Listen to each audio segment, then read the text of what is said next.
Hey, we're here in the lobby of the Radisson Hotel in Cancun, and we've just finished up COP16, and I'm sitting next to Christiana Saiti Louwa of the El-Molo people of northern Kenya. Christiana, can you tell me something about the El-Molo people? The El-Molo people are a small minority group found on the eastern shores of Lake Turkana in northern Kenya.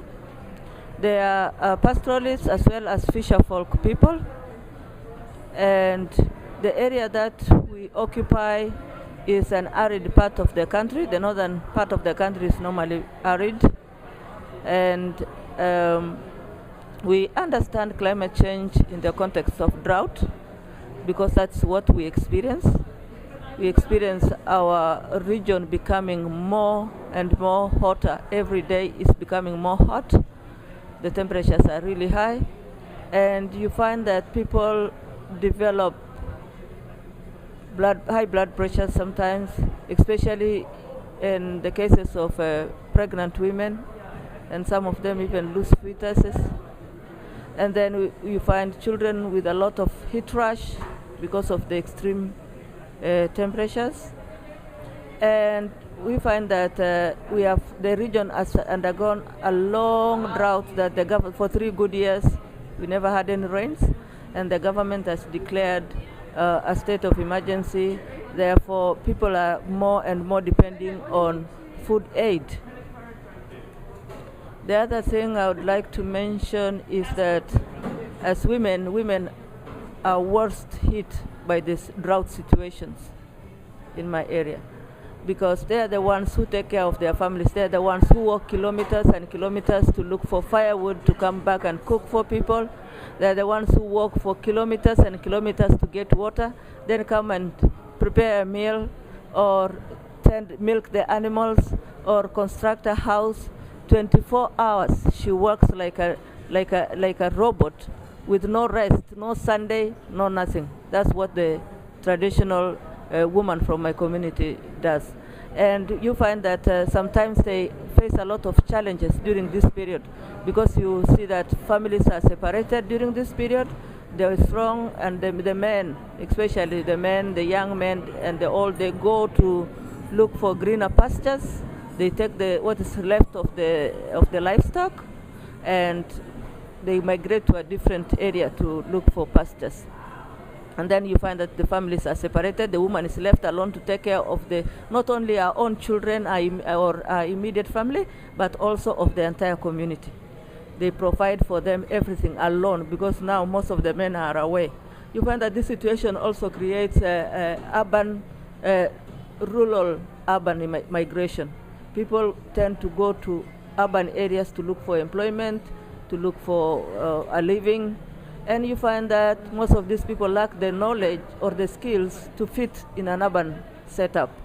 So it really becomes a challenge. This also comes with diseases like HIV, because people go away from their families for long, and then when they come from the urban areas, they start living with their families like before, like nothing happened.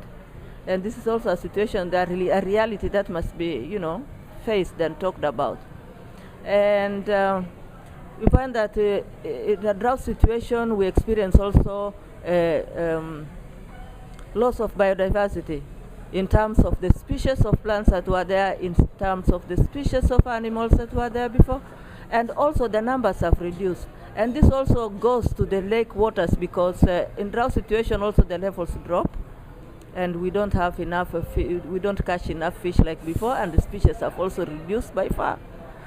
And you find that the drought situation also creates conflicts and wars, because people migrate not only to other districts, they also cross the borders to other countries, and this normally creates conflict, war. People fight, the famous cattle rustling, and it's sometimes very bad that the government has to come in and try to control, but they have never contained this situation, because we are always in competition for the scarce resources that are in northern Kenya. Christiana, what would you like to tell the people in the United States? I'd like to tell the people of the United States that climate change is a reality. We are facing it, and it is hitting us hard. Especially in Africa, it's about floods and droughts. And people lose their livelihoods, people lose their lives because of such extreme conditions of climate change. And therefore, I would appeal to the American people to face the reality, to look, to see what other people are going through, especially in small islands and other developing parts of the world who are really hit by climate change, and try to convince their government, to work with other governments and try to find solutions, lasting solutions for our earth, for our humanity. Thank you very much, Christiana, and good luck and a safe journey home. Thank you. Thank you.